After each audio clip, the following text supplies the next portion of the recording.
আমি আছি এখন রিঙ্গাসে মানে রাজস্থানে। আর এখন আমি রাত্রের খাবার খাচ্ছি, আজকে রেস্টুরেন্ট থেকেই নিয়ে এসেছি হোটেলে। কি কি খাবার এনেছি তোমাদের দেখাই। এই দেখো, এখানে রয়েছে কাবলি ছোলা, আর এখানে রয়েছে এরকম ডাল, আর এটার মধ্যে রয়েছে হচ্ছে তোমার ভাত।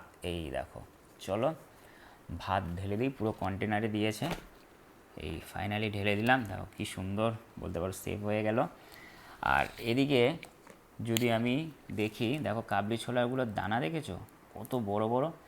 তো চলো প্রথমে একটু ডাল দিয়ে খাই। খাবারটা কিন্তু বেশ গরম। আর এখানে না একটা জিনিস যেটা দেখলাম, মানে রিঙ্গাসে যেহেতু আমি এখন আছি, এখানকার বেশিরভাগ দোকানই কিন্তু রাত্রি 8টার সময় বন্ধ হয়ে যায়। মানে গুনে চুনে দু একটা দোকান খোলা ছিল। আমাদের কপাল ভালো ছিল, তো আমরা খাবার পেয়ে গেছি। তো চলো ডাল দিয়ে খাই, তার কারণ রাত প্রায় অনেক হয়ে গেছে, ভীষণ খিদা পেয়েছে। খাওয়া যাক।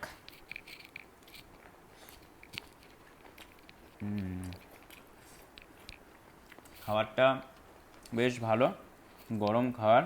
আর খাবারটা কিন্তু স্বাদও আছে বেশ। আর এখানে চালগুলো আমি তোমাদের দেখা লম্বা লম্বা। এখানে বেশিরভাগ লোক কি তোমার রুটি খায়, ভাত খুবই কম খায়। আমাদের রুটি নেওয়ার কথা বলছিলাম, আমি বলছি না, আজকে রাত্রে রুটি খাবো না, আজকে রাতে ভাত খাবো। আর আমাদের বাঙালির আবার ভাত না ছাড়া চলে না। আর এদিকে যদি দেখায় কাবলি ছোলা একটু নেই, এই দেখো। কি গরম বাবা, এভাবে ঢালা যাবে না, এইভাবে ঢালি। না না, বিছানায় পড়বে না। মা বলছে বিছানা যেন না পড়ে, তার কারণ সাদা বিছানার চাদর, দ্বারা এটা এদিকে রাখি। কাবলি ছোলা দিয়েও খেয়ে বলি।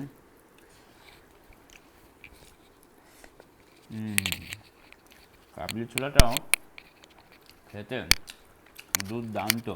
আর তোমাদের দেখায় কোয়ান্টিটিটা দেখেছো, মানে একটা কন্টেনারে মানে নিলে দুজন কিন্তু হামেশাই খেতে পারবে।